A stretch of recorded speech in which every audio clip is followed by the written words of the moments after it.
नमस्ते। आजकल दुनिया में जो कुछ हो रहा है वो किसी से छिपा नहीं है।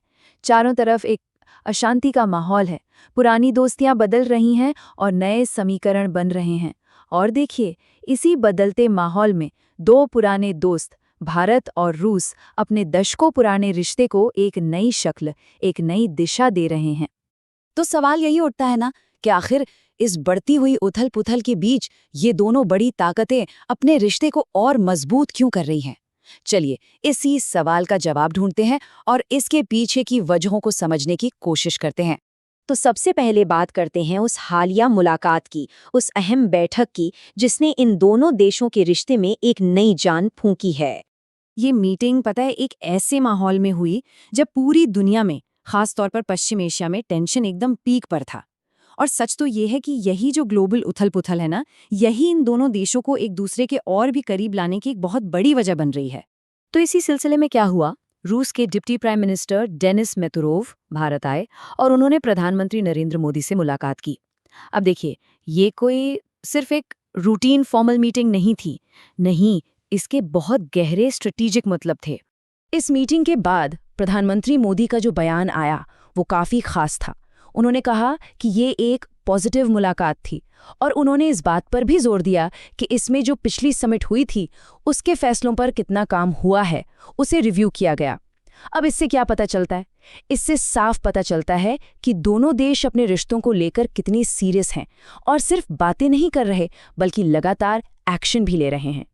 चलिए, अब जरा आर्थिक सहयोग पर भी नजर डालते हैं, क्योंकि ये इस पार्टनरशिप का एक बहुत ही मजबूत पिलर बनता जा रहा है। और मजे की बात यह है कि ये जो सहयोग है ना, ये सिर्फ टॉप लीडर्स तक ही नहीं रुका। डिप्टी प्राइम मिनिस्टर मेंतुरोव ने हमारे विदेश मंत्री एस जयशंकर और वित्त मंत्री निर्मला सीतारमण से भी मीटिंग्स की। और इन चर्चाओं में क्या क्या था? ट्रेड, फर्टिलाइजर से लेकर टेक्नोलॉजी, क्रिटिकल मिनरल्स और इन्वेस्टमेंट जैसे कई बड़े बड़े मुद्दे शामिल थे। इससे एक बात तो साफ हो जाती है कि ये पार्टनरशिप कितनी गहरी और कितनी डाइवर्स है। ठीक है, तो इकोनॉमिक कोऑपरेशन तो हो गया। इसके अलावा दो और बहुत ज़रूरी चीज़ें हैं जो इस रिश्ते की नींव को मजबूत करती हैं, और वो है डिफेंस और एनर्जी। तो इस एरिया में ना दो बड़े अपडेट्स हैं।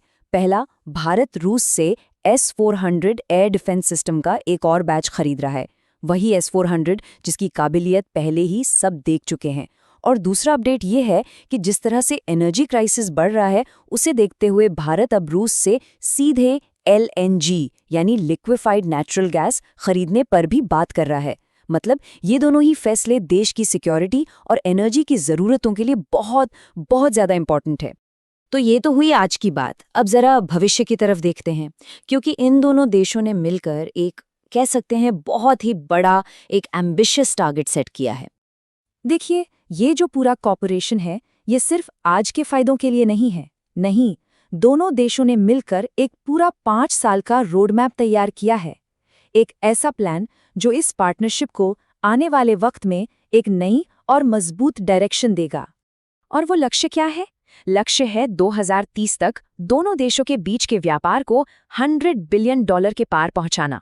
सोचिए, $100 बिलियन, ये वाकई एक बहुत बड़ा टारगेट है और ये दिखाता है कि दोनों देशों के इरादे कितने मजबूत हैं। अब ये जो $100 बिलियन का टारगेट है, इसकी गंभीरता को समझने के लिए एक बात जानना बहुत जरूरी है। भारत और रूस के रिश्ते को officially special and privileged strategic partnership का दर्जा दिया गया है।